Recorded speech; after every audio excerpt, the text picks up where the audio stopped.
Hi guys, welcome back. In today's video I'm going to talk about the Cricut Explore Air 2 and all of the useful features that it has, and why this is just such an awesome tool for graphic designers to have in their toolkit. So I recently picked one of these up used on Facebook Marketplace for just I think less than $100 or so, and I've gotten so much use out of this silly little thing, from t-shirts to mock-ups to different things. It has been such a valuable tool to have, and allows you to cut vinyl decals super quick and easy, and it works well with creating them in Adobe Illustrator and then exporting them to the Cricut software.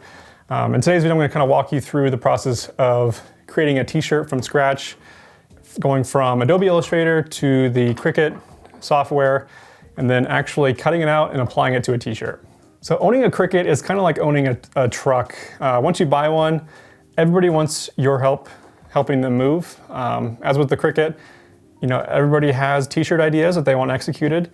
And so far I've done several t-shirts using this little Cricut machine, and it's been a lot of fun. Go ahead and get started. We're gonna jump into Adobe Illustrator. I've already got a file created, and I'm gonna show you how to export this and then upload it into the Cricut software and then send to print and cut the vinyl.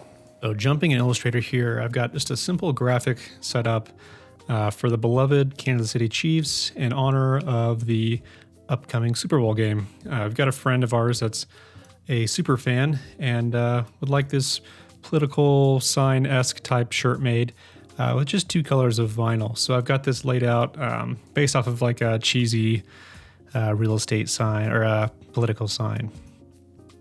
So for my shirt, I've got both the black and yellow vinyl, and we'll be putting it on a light heather gray baseball shirt with red sleeves. So this is a pretty simple design, so I won't really walk you through the process of creating the design. One thing you do want to keep in mind is making sure that the font is expanded or outlined, meaning it's not a live font anymore. In order to do this, you just highlight the font that is typed out and go to Type, or go to Object and then Expand, and it will turn all of these into individual shapes instead of a live type. All right, so in order to save this out into the Cricut software and something that the Cricut machine can read properly, we're going to go ahead and go to File, Export, Export As, and we're going to save it as a SVG file and click Use Artboards. That will basically save anything that's within the artboard, any of our art that's within the boundaries of the artboard. Go ahead and select Export. Okay. And now your file is ready to import into Cricut. If you've not already downloaded Cricut, this is the Design Space. If you don't have it, I'll leave a link in the description below. In order to get started here, we're going to go ahead and go to New Project, and you're given a blank canvas. So we want to import our custom graphics, so we're going to go to the lower left-hand side and click Upload, and then Upload Image. And then we're going to want to navigate to our image and insert our suite design.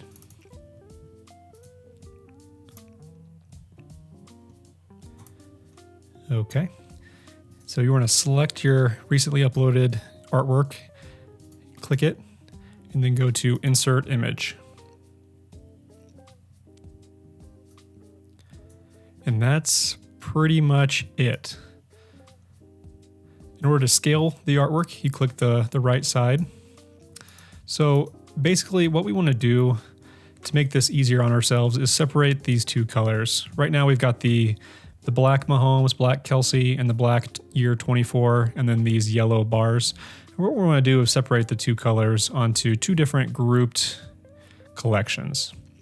So what we're going to do, if you can see here on the right, you see a layer, and actually importing it from Illustrator as an SVG it has separated each of the individual shapes into letters. So what we want to do is separate these two items. So we're going to go ahead and hold Shift, and we're going to click every item that's black, every letter and symbol that's black. Make sure we've got them all. So after you've done that, you go ahead to the bottom here, you click Weld. So that makes that all one shape, one welded together shape. So then you're going to want to select this, all the yellow bars here. And if you select this main grouping, it'll go ahead and select them all, or you can do shift click and then click all three and then weld those together as well. So as you can see, I've got two different colors here. So after measuring the shirt, I'm going to want this to be sized to roughly 10 inches wide to kind of fit on that shirt and not be too big or too small. So if you click and hold and drag and select everything, go up here to size, make sure this lock aspect ratio is turned on. If not, if we adjust the width here, it will scale everything based off that width and not adjust the height, so it'll look a little smushed and weird. So always make sure that that lock symbol is selected. We're gonna go ahead and go to the width, and we're gonna change this to 10, enter. So now we know that this is exactly 10 inches, and it comes to just under 5 inches tall. So what we're gonna do is we're gonna go ahead and prep our vinyl, and we're going to do the black first. So go ahead and turn off we're gonna go ahead and turn off the yellow, and then just do the black. So if you click the little eye icon here on the right, it'll turn off a layer, and so you can just print the one color that you need to. So we're gonna go ahead and turn off the yellow bars, and then we're going to go to make it.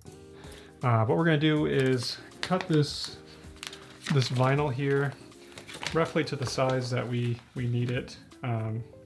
That'll be probably cut it to just past the 10 and just below the 5-inch mark here. So we'll go ahead and make a mark for 10. Right about there. And then just past the 5 mark there. That way I know roughly how far to cut it. It doesn't have to be exact, just enough that you know that your vinyl will fall within that shape there.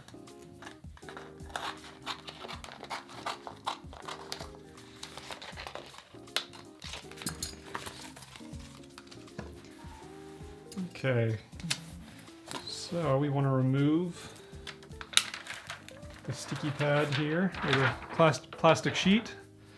Go ahead and remove that plastic sheet.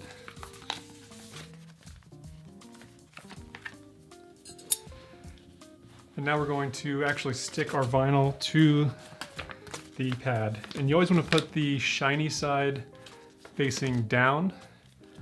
So we'll go ahead and line it up. Make sure it looks okay. Make sure there's no wrinkles or any kind of irregular bumps or dust or anything underneath. And that all looks pretty good. We got the flat side facing up. Go ahead and fire up your Cricut. Press the on button.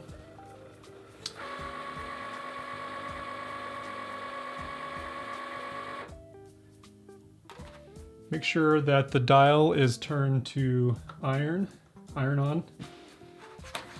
Line up the sheet into the machine and feed it in. And it is ready to go. We'll go ahead and jump back into the computer, and from there we will send our document to the cutter. All right, now that you've sent it to cut, make sure everything is lined up correctly and it's gonna fall within the vinyl that we just cut. Always make sure to select mirror when printing on a shirt, because it's actually cutting on the back side and it'll flip once we iron it to the shirt. Once that all looks correct, everything looks like it's lined up, go ahead and select continue. It'll connect to the Cricut. Make sure it'll give you a reminder to say make sure that mirror is turned on so you don't waste some vinyl. We've got our vinyl cutter set to iron on. We've got the correct tools in, and it's ready to go. Go ahead and select the C button on your Cricut, and it'll start cutting.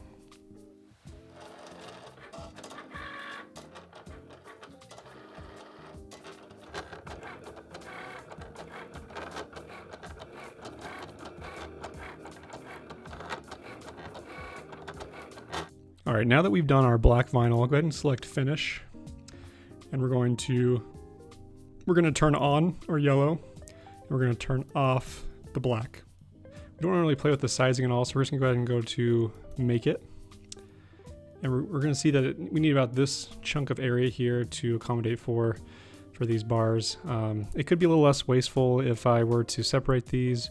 That way we only use just a couple inches, but you know, I don't really use yellow that often, so we might be able to kind of salvage a few of those inside sections there. And then we're going to go ahead and select continue, and then feed it into the machine. Now we're going to stick the yellow vinyl down, shiny side facing down, onto our cutting mat. Make sure there's no wrinkles or anything stuck underneath. Then same process as the black, go ahead and feed it in, press the feed button, and we're ready to cut. This next step is a little bit tedious and can take a little bit of time, but we don't really have as many negative spaces as some projects. So to start off, we want to go ahead and peel the corner off, and don't do this too fast because you can actually pull off letters and different things. So we want to go ahead and just get those all pulled off. Basically right now we're just pulling off the background of our letters.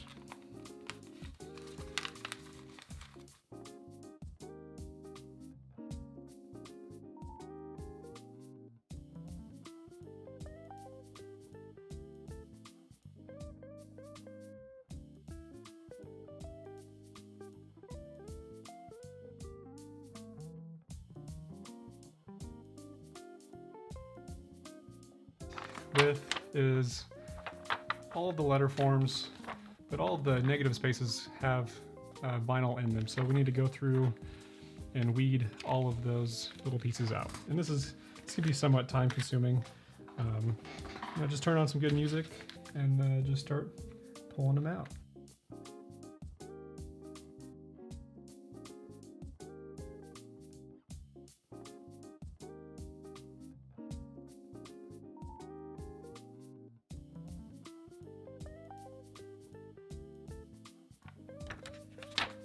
There we have it. There's the vinyl stencil that will stick onto our shirt.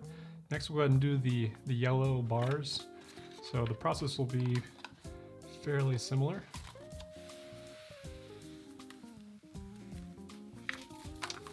Okay, so then we're left with our yellow vinyl.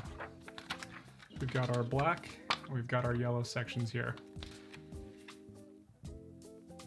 I think for the sake of getting this all to line up correctly, I'm going to individually cut these out and then apply them to this stencil here and make sure they're all lined up good. So we'll start with this top section here.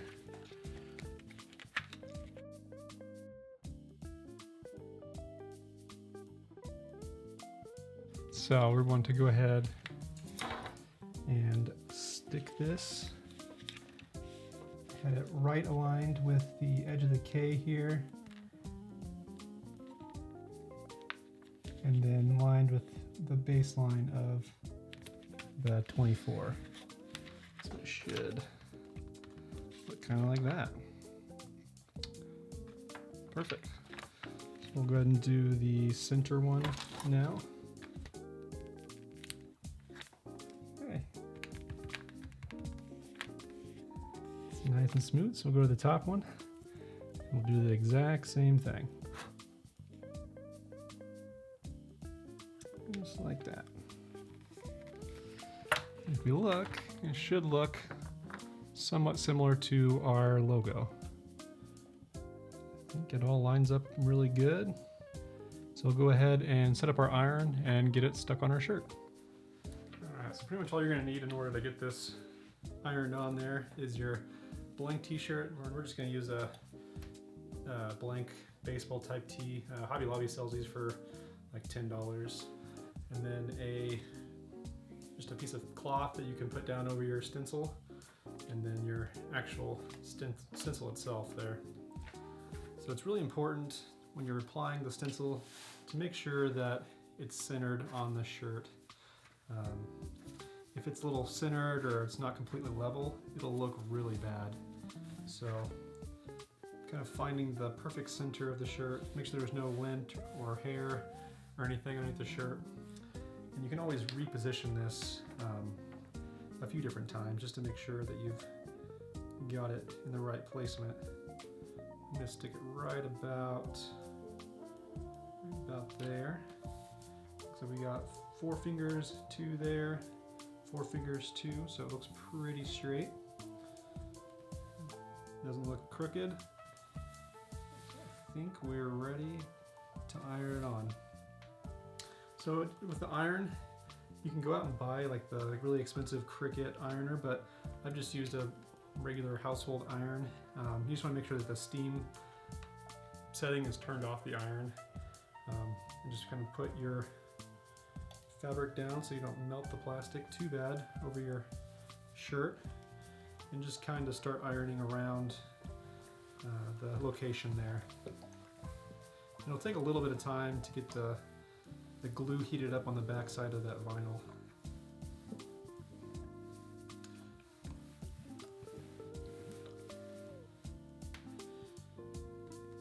That is very hot. We want to let it cool down for a second so that because if we try to pull this off right away, the vinyl will come with it because it's still hot.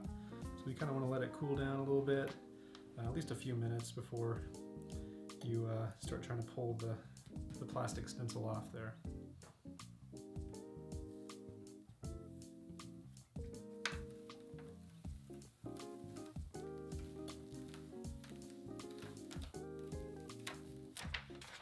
And here's the finished product, all fresh and ready for game day. It all went on pretty well. Getting them to line up was a little bit tricky, but once it all was ironed and pressed on, it ended up turning out pretty nice. Thank you guys so much for watching this video.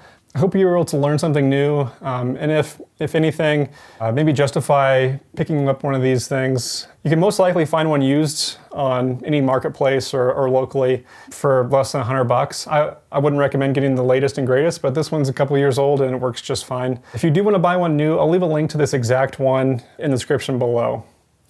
As always, thank you guys so much for watching, and I'll see you in the next video.